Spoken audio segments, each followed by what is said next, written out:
game development is very collaborative. Like, you know, it's and sort of multidisciplinary. You need a lot of different experts in the room when you're building a game, typically, and also like an impossibly large number of experts.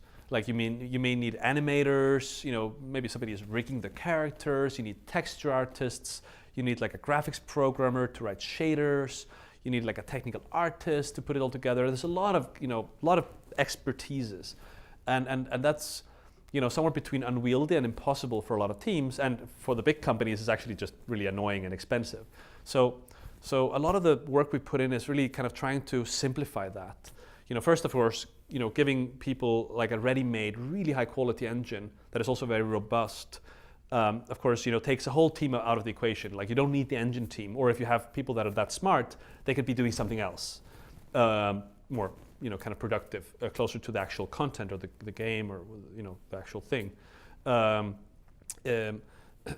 Besides that, we made a lot of the disciplines kind of optional. So you can do a lot of things like lighting and shaders kind of on a high level without being an expert, and then if you have experts, they can dive deeper and write their own shaders and so on. But a lot of things is sort of made kind of default or easily accessible. And then on top of that, we created sort of in the last few years, we created this amazing marketplace called the Asset Store, where people can trade their work. So if somebody has written like an awesome, say, first-person controller, like the script that needs, that moves the first-person camera fluidly and sort of nicely, somebody wrote that.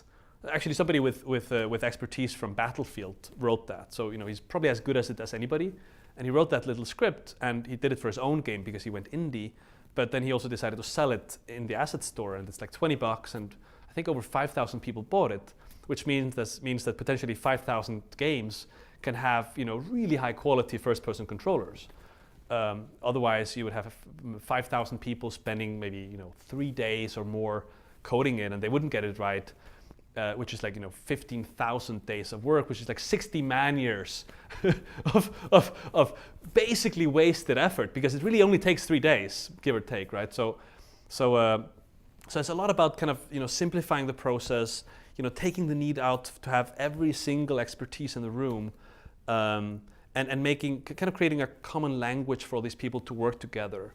So we're pretty obsessed about sort of unlocking the economic potential of collaboration, and we keep that actually guides a lot of our kind of direction.